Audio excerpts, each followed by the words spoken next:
What's going on, everyone? Welcome back to another episode of the JT Sports Podcast. We got a special guest on. We got my guy Kobe from Patriots Global. What's going on, man? Man, JT, what's going on? I feel like it's been a hot minute since we've hopped on the channel. Maybe not even that long, but me and you talk a little bit throughout the season, so it's always a pleasure coming on the channel, especially with you talking football. So I'm excited for this one. Hey, man, I always love having you on, man. We definitely have to get you on more often, man. The New England Patriots, man, there's a lot of stuff going on. Some Lamar Jackson rumors. You're making some okay signings, but some really questionable ones. You got some locker room tension between the two quarterbacks, Mac Jones, Bailey Zappe. We're going to talk about that and more, but before we get into it, let the people know what you do over there at Patriots Global and where they can find you at. Yeah, so first and foremost, like I said, like JT said, I do everything involving the Patriots. Now and then I do hit on some bigger moves around the NFL, but for the most part, it's everything Patriots, whether it's draft, whether it's free agency, trade, signings, releases, rumors, throughout the season types of videos, pre-game, post-game analysis, all that stuff. I do everything. I hit everything involving the Patriots. I share my thoughts. I'll have a video dropping later today on some free agents that I think that they could sign, which probably will be out for everybody by the time that they watch this. Anything that you can think of involving the Patriots or affecting the Patriots one way or another, I have you guys covered for that. So you guys can find me. Just look up Patriots Global. You'll find all my stuff. And then if you guys want to look at my Instagram, my Twitter, all that is linked in every single video I post. So you find my YouTube channel, you'll find everything else. And we will have the link to all of Patriots Global social media platforms in his YouTube channel down in the pinned comment section, in the description down below. There's some Lamar Jackson speculation.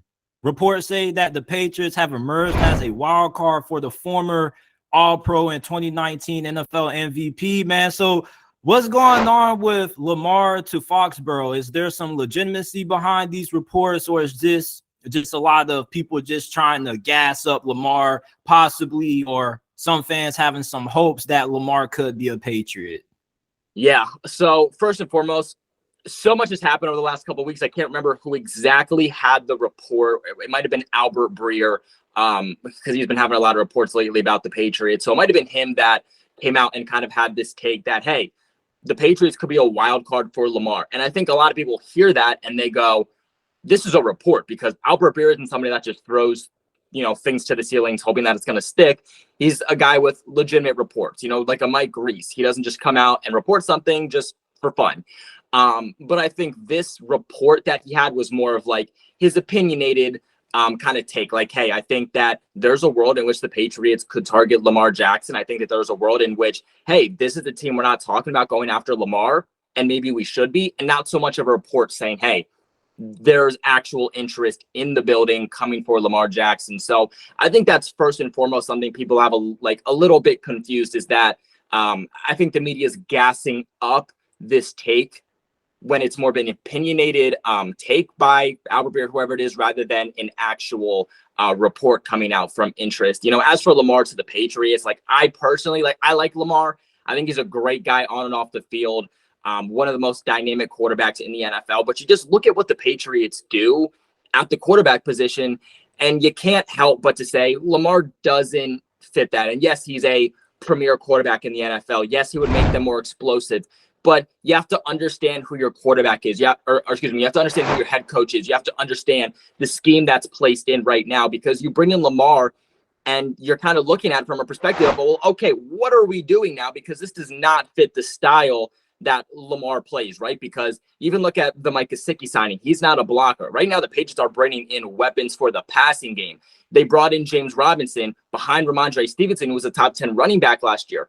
You know what I'm saying? So why would the Patriots bring in a quarterback that's mainly a running back who, yes, he's going to get you yards, but it's going to be with his speed. He's going to give you at least 1,000 yards rushing on the ground, but your passing game isn't going to be one of the top in the NFL. It's not going to be, much of anything, because he's a run-first quarterback. So it's like, okay, well, why are you paying all this money to Hunter Henry, Mike Gesicki, Juju Smith-Schuster? Why are you trying to build up this receiving core to what it is paying all this money for a guy that's mainly going to take the ball and run? And why do you have such a premier one of the best running back cores in the entire National Football League if, again, you're not going to necessarily utilize it because your running attack is mainly going to come from Lamar Jackson. Not to mention the fact of the compensation you're going to have to give up for Lamar right now is what, 2 first-round picks, and it has to be for this year.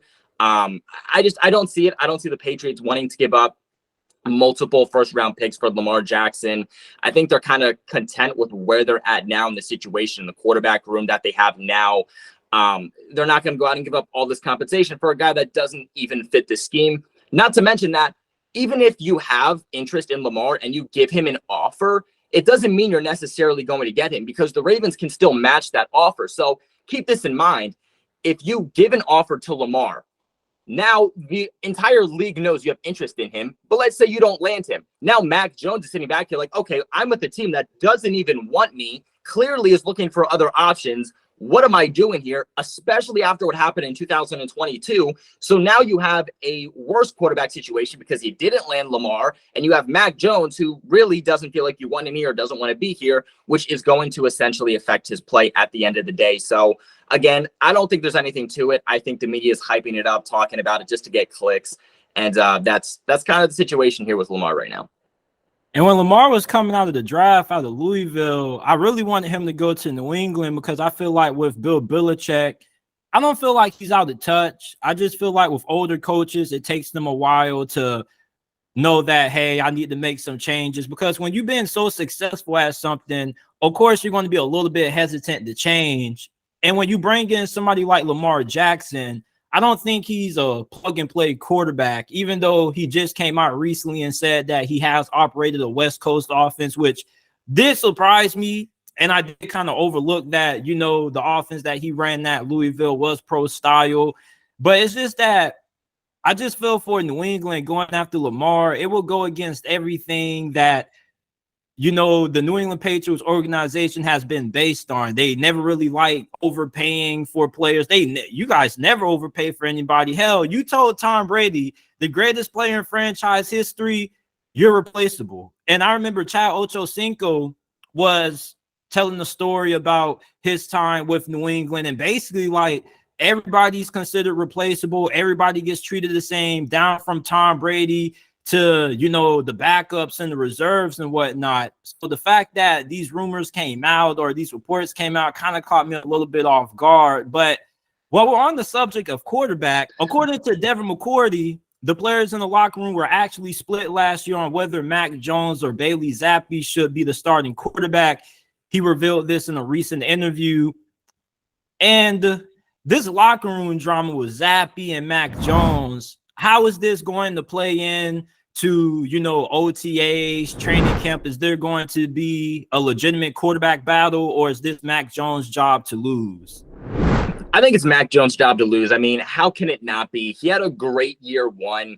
And I know football is more of a, what have you done for me recently? But you have to look at it from a broad spectrum. A year from now, we need to decide, are you going to pick up that fifth-year option on Mac Jones or not? And if you're not, he could be potential trade bait maybe next year because you have him still signed for that fourth year and then fifth-year option. So, again, the Patriots are at a position where they need to figure this out. But as for like a quarterback carousel, I think it's hyped up. I mean, Bailey Zappe came in. He looked good. He looked good for sure. But he also played our 2 easiest games of the year. This was before the Lions got hot. This was before the Browns had Deshaun Watson. And even then, they were not a good-looking team last year. Like, he played our 2 easiest games of the year. He came in against the Browns after Mac Jones was very quickly benched, which, you know, they said he wasn't ready to play. Mac Jones felt he was. Whatever the situation was, he was benched, and he looked absolutely terrible against the Chicago Bears. So I do like Bailey Zappe. I liked him coming out of the draft, and I think he has potential. I think if it doesn't work out with Mac Jones, then you can pivot to somebody like Bailey Zappe to say, okay, maybe he could be the future. Maybe he has some potential. I like his arm strength, and I like his ability to have pocket awareness and maneuver throughout the pocket, go out wide, and kind of extend plays. I like that ability, which I think is underrated. I think Mac Jones has the ability to scramble more than people realize, but I don't think his pocket awareness and his ability to escape pressure is as good as Bailey Zappe. But those are the only 2 categories that I would give Bailey Zappe over Mac Jones. When it comes to decision making, when it comes to accuracy and ball placement, I give that all to Mac Jones. And, even just like you look at what we're talking about right now, like we're talking about 2 pocket passers. Even if, just real quick to go back to Lamar, again, if the Patriots wanted that type of quarterback, they would have brought him in. They would have brought in that style of quarterback before. The Patriots have never brought in a Lamar Jackson type of quarterback. So just to backtrack for a second, this should again be clear that the Patriots aren't going to go after Lamar. But to go back here on, Bailey Zappe and kind of that locker room tension, I think there was even just a lot of confusion for the players, just as much as there was with the fan base. They didn't know what was going on because they thought, well, Mac Jones is injured. Bailey Zappe coming in, obviously understandable. He's leading this team very well for a rookie that's only been in the league for a few months here. But then Mac Jones says he's fine to come back. He feels fine to be here. And you're still not playing him. Well, then not even us fans, but the players are like, well, okay, what's the situation here? Because as much as Mac Jones and Bailey Zappe didn't know what was going on, the other players didn't know what was going on. So I think that's kind of where that confusion comes in and that divide came in was, well, okay, where are we pivoting? Because Mac Jones is able to come back, but Bill Belichick is still playing Bailey Zappe. So is Zappe the guy we're rolling with? But as far as the outlook is concerned, I don't think that they're going to, bring in a premier quarterback. I don't think they're going to bring in an Aaron Rodgers. I don't think they're going to bring in a quarterback. It seems like they draft one usually every 2 years, but they kind of went back to back. It was Zappe. I don't love this quarterback class later on or mid to later on in the draft anyway. So there's really no reason to bring another guy in. A true competition, I can't get behind it. I don't think it is. Like we said, it's Mac Jones' job to lose. And even to pivot on what I was saying before, year one, he put up statistics that made him just outside a top 10 quarterback. He made a Pro Bowl. He made NFL Top 100, voted on by the players. He almost won Offensive Rookie of the Year. It came down to the wire between him and Jamar Chase. Jamar Chase had a spectacular season for a rookie wide receiver, obviously beats him out there. And then you look at this past year, Matt Patricia was his offensive coordinator. The entire offense took a step back. Statistically, in every single category, they were either ranked last or ranked bottom 5 in every single offensive statistical category. You can't just put that on Mac Jones to say, well, clearly he was terrible last year. The entire offense was terrible last year. Let's see what he does with better weapons than he had in 2021 and an actual offensive coordinator before we say Mac Jones isn't that guy. If you're a Patriots fan screaming Bailey Zappe when Mac Jones is on the field, you are ruining your first round pick. You put in such value to Mac Jones, picking him where you did. You think this fan base would want to get the best out of him. Again, Bailey Zappe played the 2 easiest games of the year. Let's see what Mac Jones has in an actual year 3 before we start thinking about other options. And, I remember the game where Mac Jones is cussing out Matt Patricia on the sidelines. And I was just really caught off guard by it because never really thought Mac Jones was that kind of player where he'll be cursing out coaches. And of course, fans take that and they try to vilify Mac Jones. And I feel like Mac Jones has kind of been a little bit, you know how the old expression goes, you either die a hero or you live long enough to see yourself become the villain. But it's like, damn, like Mac Jones, this dude is still young. He's still maturing. He's still developing. And it's like, it already seems like there were a good amount of Patriots fans who already were ready to label the guy a bust. And it's like, have we not forgotten what this dude did his rookie season? Of course, you expect better out of somebody who you invest the first round pick into. But a lot of fans, I feel they look at the NFL from a casual perspective. They just solely base the performance of the players based on, what they see on the field, but they also don't take into account the coaching matters just as much because the coaches are responsible for putting these players in positions to succeed. And when you have a guy who's been a defensive coordinator for his whole entire stint on any coaching staff in the league, and then all of a sudden you end up moving him to offensive coordinator going into year 2 of Mac Jones' career, which is one of the most important years for any quarterback. Year two is where quarterbacks take that next step. Joe Burrow, he took Cincinnati to the Super Bowl year two. We saw what Trevor Lawrence did, and we saw how much bad coaching impacted Trevor Lawrence. Like, his rookie season was forgettable under Urban Meyer. He gets a legitimate head coach and Doug Peterson, and you see how much he's ascended. So I really think the hiring of Bill O'Brien is definitely going to be able to get Mac Jones back to at least playing better than what he did last season. Now, of course, we know when New England first drafted Mac Jones, the ceiling wasn't really all that high. We know that when Mac Jones is playing his best ball, he probably ranks amongst top 9, 10, maybe outside looking in of being a top 10 quarterback, but he still is a very efficient quarterback. But one thing that we do know about Bill Belichick is that this guy doesn't give a damn where you were drafted at, where he found you from. If Bailey Zappe ends up outperforming Mac Jones, I think there really is a strong chance that Bill Belichick rolls with Bailey Zappe. Like, if I were to ask you on a scale of 1 through 10, how confident are you in Mac Jones being a starter for this upcoming season? Where would you lie on that scale? I would lie on a pretty confident 9. Maybe if you want me to go a little lower, I'd go like 8.5, but I feel pretty confident. And I think you hinted on something, pretty strong. Like, hey, you have Bill O'Brien now coming in, right? And there's a little bit of a layover between Bill O'Brien and obviously Mac Jones, because Bill O'Brien's coming from Alabama. He was their offensive coordinator. Now, he wasn't the offensive coordinator there when Mac Jones was a starting quarterback, but when Mac Jones was coming out, going to the draft process, and Bill O'Brien was coming in to be the offensive coordinator for Alabama, Mac Jones was actually teaching Bill O'Brien kind of the ropes there of Alabama. But like you said, I think that there's a world in which, hey, you have Bill O'Brien, you have these weapons. If we're getting, to training camp and we're inching closer to the start of the regular season, and throughout the entire offseason, training camp, mini camp, preseason, Bailey Zappe's just looked better and more efficient, then I think it starts to become a real conversation. But I don't think it becomes a real conversation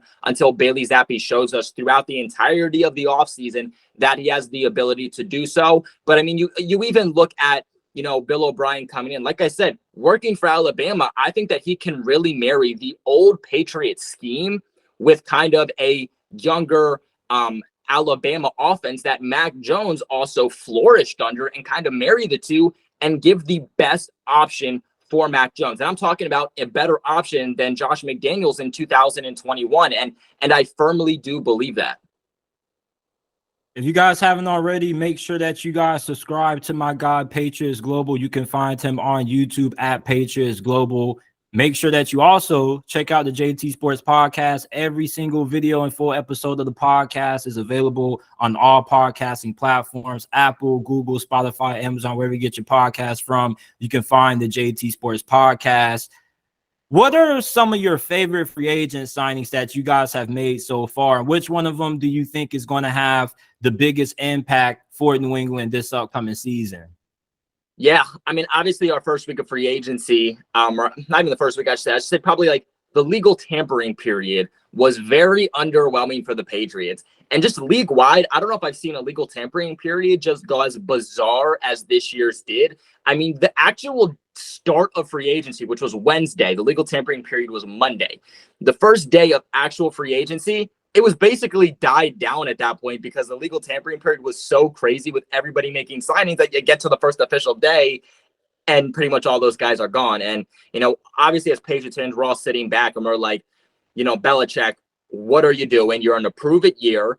If you don't play well this year, could he potentially be somebody who's on the hot seat? We haven't won a playoff game since we won the Super Bowl in Super Bowl 53. We've been to the playoffs once and got obliterated by our in-division rivals, the Bills, since Tom Brady has left. So there's clearly issues there. But we kind of peaked past the first few days and we started to make more signings. Obviously, Juju, Gesicki, we made some pretty decent offensive line additions also, which can go a long way. And so when you're asking me who the best addition is, I really sat down with myself and I said, what's going to have the best outlook here? And at first I was like, could be Juju. But then I thought to myself, well, right now, Juju is our number one wide receiver. And if you look at previous years, Juju as the number one wide receiver has been efficient, 800 yards, right? Maybe a little less in some years, but nowhere near effective as when he's asked to be a number two guy, right? You look at this past year with Kansas City, peaks up almost 1,000 yards. Why? Because he wasn't the number one guy. He had Travis Kelce ahead of him. In 2018, I think it was, 2019, he put up 1,400 yards. Why? He had Antonio Brown ahead of him. When Juju's asked to take that main coverage and be the main focal point to your offense, he's still effective, but he isn't going to be put up those number one wide receiver abilities. So if the Patriots get a Jerry Jeudy or a DeAndre Hopkins, then I will say, okay, I think that switches to a Juju Smith-Schuster. But for right now, him being pinned in as that number one guy, I have to roll here with a Mike Gesicki. What Mike Gesicki is going to bring to the Patriots is just something I don't think we've had. And you look at this Jonnu Smith and Hunter Henry signings from a couple of years ago, this has the ability to be everything we thought that was going to be. And looking out at that time, I don't know what Bill Belichick was thinking. Jonnu Smith has always been more of a blocker than he was a receiving ability. He has a low floor but high potential, and the Patriots just couldn't get that out of him. And that's why when you're trying to run these two tight end sets, you're trying to run 12 personnel between Jonnu and Hunter Henry, it really wasn't marrying the type of way and having the overall effect that I think that the Pass Nation was hoping for, because you overpaid for Jonnu. You overthought what Jonnu was going to be for you. And so you really just had Hunter Henry on your field, who deals with injuries also. He wasn't even on there 24/7. I think with somebody like Mike Gesicki, who, by the way, if you guys don't know, Bill O'Brien actually recruited to Penn State. So even more so, there is some lap over between, again, bringing in Bill O'Brien and the additions you have. Not just now with Mac Jones, but Mike Gesicki, because although he hasn't been able to really work one-on-one with Mike Gesicki, he recruited him to Penn State. So he's very familiar with him. He's followed his career since he even joined the league. So he's familiar with how to utilize him, how he plays, because he's the guy that, again, brought him into college. But 6'6", 247 pounds. He's going to bring that height. He's going to bring that build. And he's going to bring the mismatch that I think the Patriots can really utilize, and we're hoping that they could use with Jonnu. What I really like about Mike Gesicki, too, is that he's not a blocker, right? He's a top 10 tight end, but from a receiving ability. And that's the only thing I don't like about Gesicki, is that he literally cannot block at all. Like, if you look at PFF, he's one of the only tight ends that will not have a blocking grade. He has a receiving and a rushing grade. Like, that's how bad this guy is at blocking. But at 6'6", he's a mismatch nightmare. He can play all over the field. He can play out wide. He can play in slot. He can be just your inline tight end. And so when we're talking about utilizing 12 personnel and two tight end sets, you can have Hunter Henry lined up inline at tight end, and then you can have Mike Gesicki out wide, or have him lined up in the slot, and you can actually get production out of these two guys. Again, Gesicki 6'6", Hunter Henry 6'5". This is finally your ability to use those two tight end sets and do it very effectively too. And I think that there is a lot of similarities between Gesicki and Hunter Henry, but I give that receiving ability a little bit more to somebody like Gesicki. Hunter Henry's just your, more overall well-rounded tight end. But Gesicki, you look at his film, catching passes in double, triple coverage, his ability to go up and high point the ball, one-handed catches. I think he's a very underrated route runner. For a tight end, he also has very good speed. So whether you're just going to run him through the seam, or you're just going to, have him run slants or whatnot, he's going to be very effective for you. I think he's a very underrated deep threat also. But man, the Patriots need to start capitalizing in the end zone. And I think that this addition is going to help them significantly, especially if you run 12 personnel in the end zone between Hunter Henry and him, because that's a lot of height, and that's a massive disadvantage for an opposing defense, because you're not going to have a lot of cornerbacks or defensive backs that can match up with Hunter Henry and also Mike Gesicki at the same time. But, he had 5 touchdowns last year in an offense in which he really didn't fit that well in. In 2021, he had 6. In 2020, he had 5. So again, this dude is a touchdown machine. Had 102 passer rating when he was targeted this past year. And Mac Jones needs a guy that he can rely on. And Bill O'Brien is a guy that loves his two tight end sets. Like, he knows how to utilize his tight ends. If you can give him tight ends that he can work with in the receiving game, he will utilize them. And that's why I think getting rid of Jonnu and bringing in somebody like Hunter Henry, bringing in someone like Gesicki, who can actually be utilized in the receiving game in those 12 personnel sets, I think that this is going to be a match made in heaven. And at the end of the day, Gesicki is a wide receiver in a tight end body. You signed offensive tackle Calvin Anderson to a 2-year deal. You brought in Riley Reiff as well on a 1-year deal. Do you see any of these guys having a dramatic impact on the offensive line? Are these going to be starters? Are they going to be competing? Or is these just, depth sign? Yeah. So I was actually considering, because of how much our offensive line struggled this past year, more specifically at offensive tackle, and that just came down to injuries and not having enough depth at the position overall, and having to sign guys off of the Jets practice squad and Connor McDermott like halfway through the season and asking him to be a starter basically right away.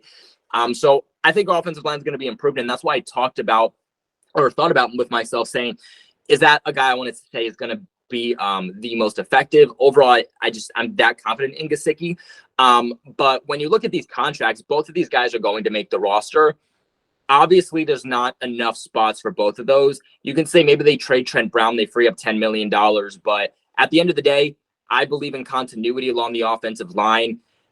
Obviously, talent is very important, but when it comes to handing off blocks and assignments and whatnot, it's very important to have continuity with the guys next to you. And we've seen, even as Patriots fans, what it's like when you just try to maneuver those pieces, no matter how talented a guy is or not. If there's not familiarity and not continuity along the O-line, there's going to present issues, again, no matter how talented you are or not. So I think Riley Reiff is likely going to be your starting right tackle this upcoming season, at least to start the season. Let's see what the Patriots do in the draft. If they draft like a Broderick Jones, I think maybe he starts later on in the season. You're starting with the Riley Reiff, but Riley Reiff has experience at left tackle and right tackle. I think he's better at left tackle, but I don't really trust him at left tackle. I think to get the best out of him, put him at right, keep Trent Brown at left tackle. He's getting like $5 million on this 1-year deal, and it's pretty guaranteed. So the Patriots aren't going to be very effective at getting out of this contract at the end of the season if they wanted to. That tells me that he is going to be a lock to make this roster. Calvin Anderson's a guy they can get out of that contract a little bit more, but even he has fairly high guaranteed money on a 2-year deal and a fairly high contract for a guy that was a UDFA. Only started 12 games throughout his career, started 7 of those this past year. I think that he's more of a depth piece and a guy that is going to be your overall swing tackle, but again, serve as depth. If Riley Reiff goes down or he's just not panning out, you can plug him in. If Trent Brown's injured and not working out, you can go with him. I think, Bill Belichick's just trying to get several different bites at the apple at the end of the day, and that's what he does. If you have big glaring issues at one position, that offseason he's going to go out and go absolutely ham making additions, because he'd rather bring in too much guys and have too much depth than to be in the position he was again last year. How do you feel about James Robinson? Do you think he can also have a pretty big impact? The Patriots have normally been a squad that likes to rotate 2-3 backs in. You already have Pierre Strong, who I really love a lot. He's not, I won't say he won't be your traditional back. He's not a Damian Harris or Ramondre Stevenson. He's not a mauler. He's more of a change the pace back. You get him out in the open field via the passing game. He has a lot of speed. He's similar to James White in a sense, but you bring in a James Robinson who also has the capability of being like a Ramondre Stevenson kind of back. He's a pretty good runner, pretty powerful between the tackles, and also he has pretty good hands. Do you think Ramondre Stevenson, though, is just going to be so good that it's going to be hard for James Robinson to really have a strong impact? Or do you think that they still are going to do a pretty good job at rotating carries between the two? Yeah, so look, Ramondre is RB1. I don't care who they bring in unless it's like a Derrick Henry, which isn't going to happen for the record. Ramondre Stevenson's going to be your number 1 guy. But you look at the issues they had last year. Damian Harris was constantly injured. They weren't really comfortable enough giving a starting role or even that much of a rotational role to the rookies in Kevin Harris or Pierre Strong. So really it was Ramondre running the ball 100% of the time by himself a game. And it started off great and he was great the entire season. But the last few weeks, you could tell he was gassed. He had issues with fumbling the last couple of weeks. That's actually why we lost the game against the Bengals, which should have been an easy game for the Patriots to just punch the ball in and win it within the last few minutes in the fourth there. But he fumbles and it doesn't happen. Why? Because he's gassed. And the Patriots are a team that don't believe in going with one specific running back like a lot of these teams do. They believe in a rotation at running backs. And that's why last year they liked a rotation of Damien Harris and Ramondre, but Damien his entire career has had issues with staying healthy. So there were times where Damien was the Patriots starting back because Ramondre was injured, but most of the time it was Ramondre getting the snaps because Damien Harris was not able to play due to injury. And I think the Patriots standing at a point where they look back at that and they say, well, we want a guy who's going to be able to keep Ramondre fresh, take some of the workload off of him so that Ramondre can still run down your throat, help us in the receiving game, make one-handed catches, which I don't think I've seen a running back catch as many one-handed catches as Ramondre did last year. Maybe that's just me, but this man was going absolutely berserk. If you can get the first half of Ramondre, the first half season of last year of Ramondre and get him that entire season for next year, I think you're getting a much improved running game, which I do think took a little bit of a step back this past year compared to years that we're used to. As for James Robinson, I'm actually high on him. Like, I like him. I think that I don't want to say it's low risk because of the injury. I think that it's high risk, high reward because this is a starting caliber running back. You look at his time in Jacksonville, put up over 1,000 yards. This guy was dynamic with the ball in his hands. If you had him in fantasy, which I know some people are crazy in fantasy, like James Robinson in fantasy was so underrated. I always had this dude in my league and he was going off with Jackson. Can I give you a quick story? Yeah, so do I it. Remember, me and my homeboys, we have a fantasy league that we've been having going on since middle school. And there was one time we got done doing the draft and I was looking through the Jaguars depth chart because I was making a video on them. And they just released Leonard Fournette and they had James Robinson slotted to be the RB1. And this guy was undrafted. And I'm like, I can't find too many highlights on this dude. But I mean, if he's an undrafted rookie free agent and they got this dude as an expected starter, and they just released Leonard Fournette, this dude got to be pretty good. So I pick him up and I start him at flex just because. And the dude ends up going crazy. So I'm a little biased towards James Robinson. I really like his game. He reminds me a lot of Michael Turner, but a little bit better as a pass catcher. But I know some people are probably going to be like, damn, are you guys just going to talk about the offensive acquisitions? Like, can we get some defense? And it's like, when you look at the defense, it's like you guys didn't really sign nobody in free agency. You just brought back guys. So let's talk about Raekwon McMillan. You re-signed him on a 1-year deal up to $2.2 million. You also bring back Mack Wilson. So what are you expecting from those two guys? And for somebody who hasn't watched a lot of Patriots football, what would you tell them what to look for when they're watching Raekwon McMillan and Mack Wilson on the field? Who's the better of the two? Are they both really good players? Are they okay? Could they be replaceable? Yeah, very replaceable is what I'll say. Like, it's not hard to get an upgrade from either of those guys, but I think you're asking yourself, well, how much are those guys actually going to play? Because the Patriots aren't really at a point where they value an elite linebacker. They rather have an elite secondary and elite defensive line rather than elite linebackers at this point of Bill Belichick's career. Because your two starting linebackers are Jawan Bentley and Jelani Tabai, who did pretty good this past year.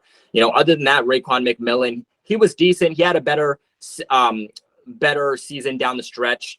Didn't start off great. His statistics weren't anything crazy. He's a rotational guy. He'll give you some depth. As for Mack Wilson honestly is just a special teamer. He only played 20% of the Patriots defensive snaps last year. Didn't play a single one their last 5 games of the season. So he's a guy that I think had potential. He was involved in the Chase Winovich trade this time last year with the Cleveland Browns. Had high hopes for him. He put up decent statistics, but he was a pretty big letdown. He kind of gets lost there in the run game.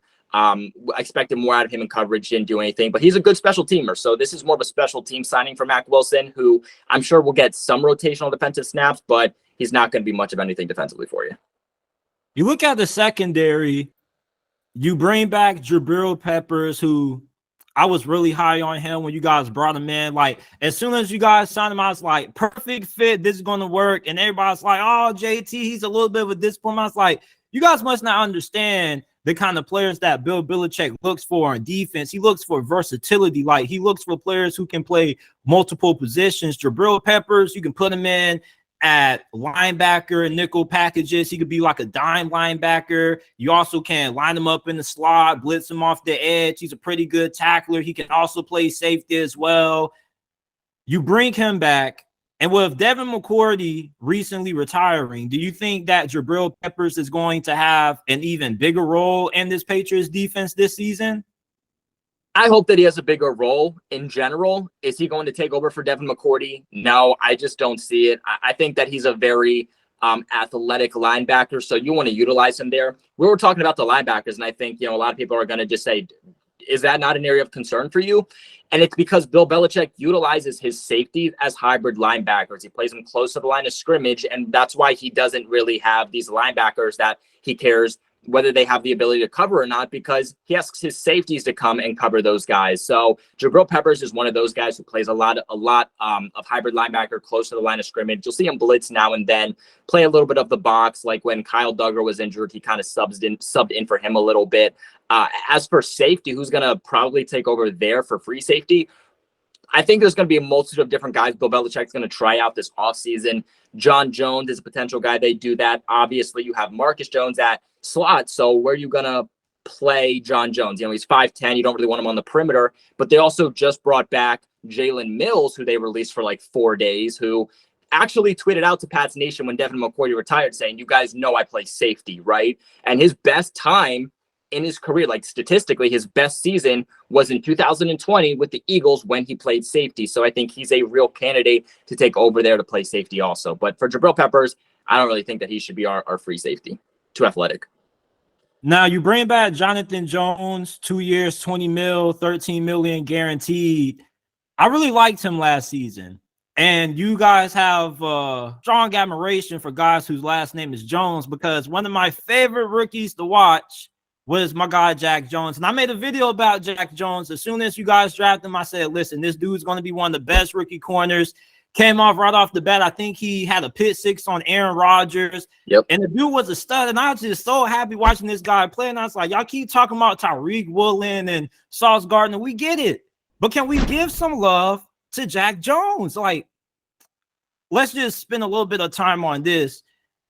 How are you feeling about Jack Jones going into year 2? Do you think that he ends up taking that next step and becomes a top 5, top 10 cornerback? Because this dude was really good at times for you guys last season.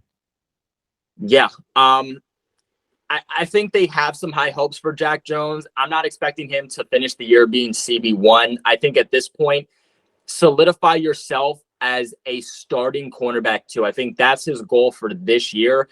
J.C. Jackson didn't take over as CB1 for the Patriots until Stephon Gilmore was traded, and that was a few years into him playing. So I think that that's something that has to kind of get some recognition for. But there was a little bit of an issue here with Jack Jones. He did suffer an injury, I believe, against the Cardinals that essentially kept him out the rest of the season. We didn't get to see a whole lot of Jack Jones.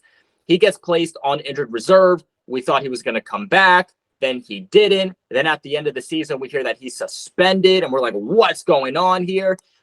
So I guess apparently there were some issues with him attending his rehabs or whatnot. He said it's nothing, but Belichick said it was something. They had the same issue with Jake Bailey, who they actually lifted the suspension for Jake Bailey. They didn't lift it for Jack Jones, and Jack Jones did have character issues off the field heading into the draft. So that's obviously an area for concern. So yes, I love Jack Jones, but I do wonder, is this going to be an issue with him having been suspended, or is it going to be okay?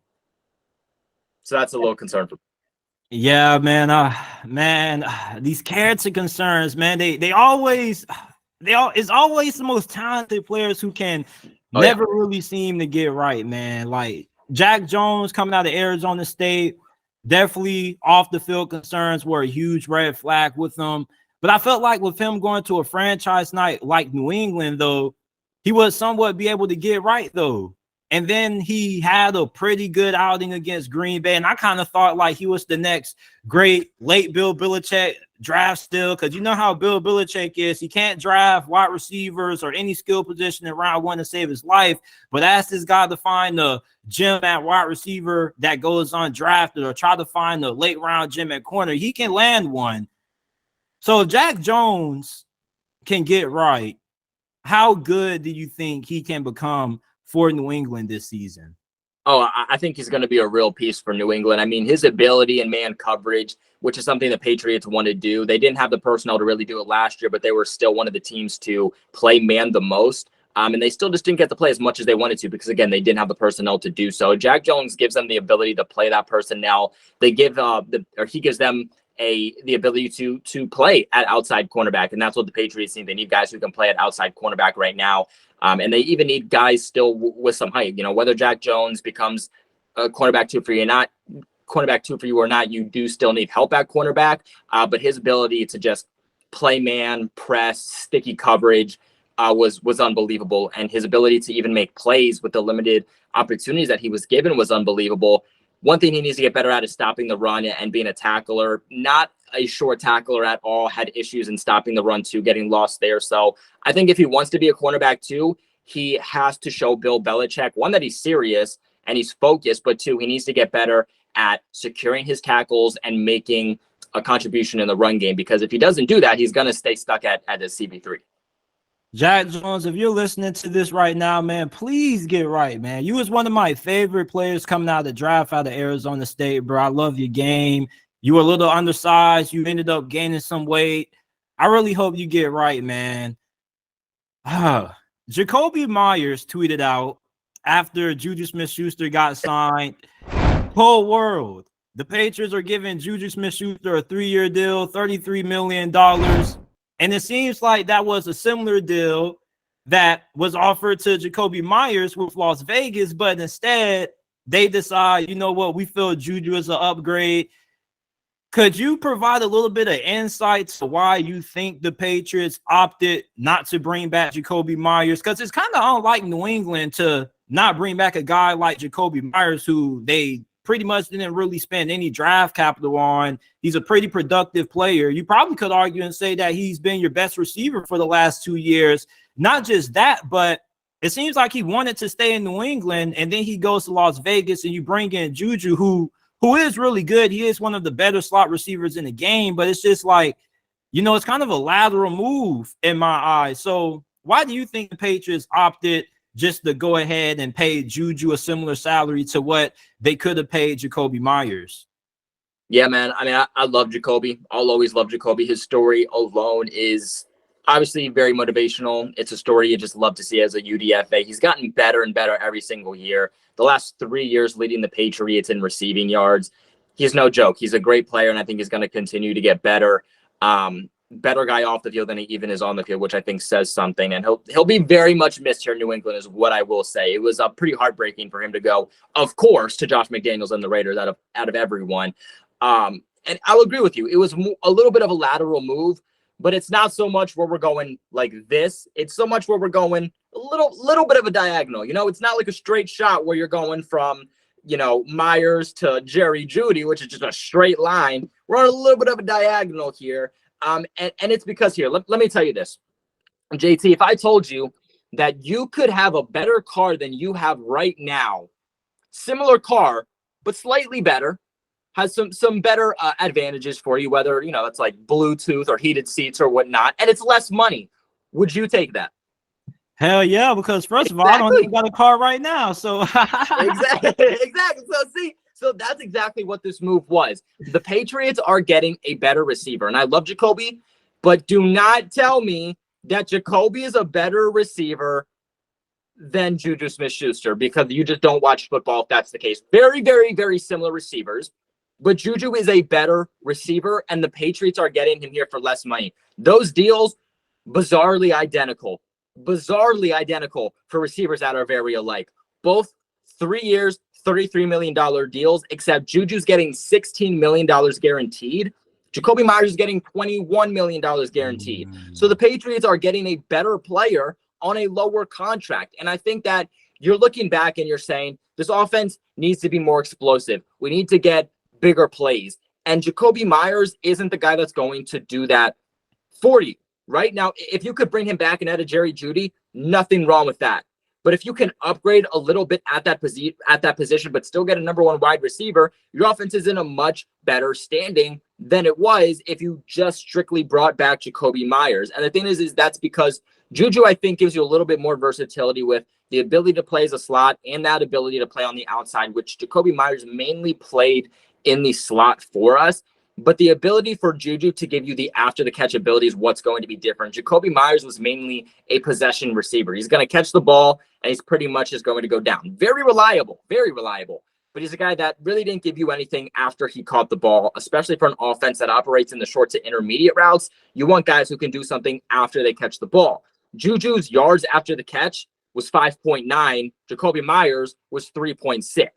So obviously a fairly big difference there. And that's why the Patriots are going, you know what? We need to get more explosive. We're getting a guy who, by the way, JaKobi and Juju, they're the exact same age also.